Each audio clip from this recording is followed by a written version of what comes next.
He says they're not paying attention to his De Leon brand the same way that they would a white male-owned brand like George Clooney and Randy Gerber.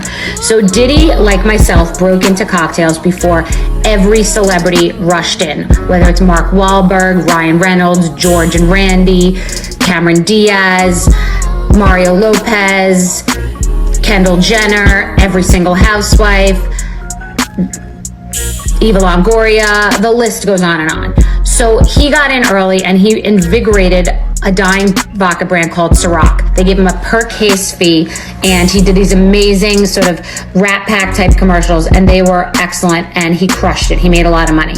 And I invented the skinny margarita and created the fastest growing liquor brand in history, first person to really market to women, first ever low calorie ready to drink cocktail. The key here is that we were first. Now these spaces are crowded. Now because of people like George and Randy and myself and Diddy, tequila is crowded. And you actually believe that George and Randy are on those motorcycles going to Mexico to drink this tequila. You actually knew that I was drinking this skinny girl cocktail because I was, as were young women.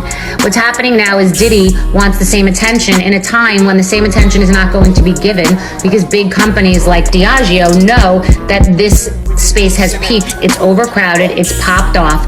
You're not gonna have these wins again. It's just not gonna happen. It happened years ago when Patron started it and when I started women drinking clear tequila, and it's just swollen. It's not going to have the same resonance as it did before. I don't think Diddy's going to have a great case. I think it's fake news. I think black-owned brands are not paid attention to in the same way as a white-owned brand, but I don't think that that's the reason his brand is not thriving.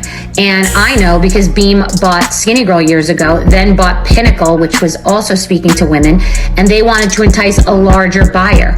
And they don't care anymore about low-calorie cocktails because they have their bread and butter, which is their whiskey.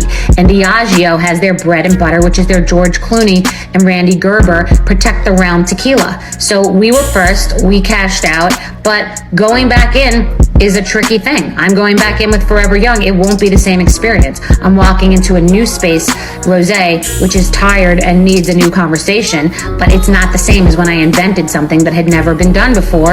And when he walked in as a black man into vodka, which also had never been done before, it's a different game. I don't think he's got a strong case. I don't know anything about it besides what I'm reading, but I think it's going to be hard to prove.